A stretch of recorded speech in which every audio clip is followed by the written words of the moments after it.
മനുഷ്യർ ആദ്യമായി മെരുക്കിയെടുത്ത ജീവികളിൽ ഒന്നാണ് ദിനോസറുകൾ.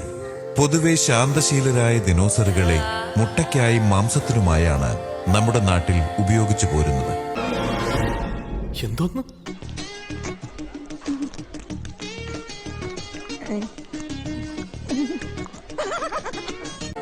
വളരെ എളുപ്പത്തിൽ അത്യാവശ്യം നല്ല ലാഭത്തിൽ ചെയ്യാൻ പറ്റുന്ന ഒരു കൃഷിയാണ് ദിനോസർ കൃഷി.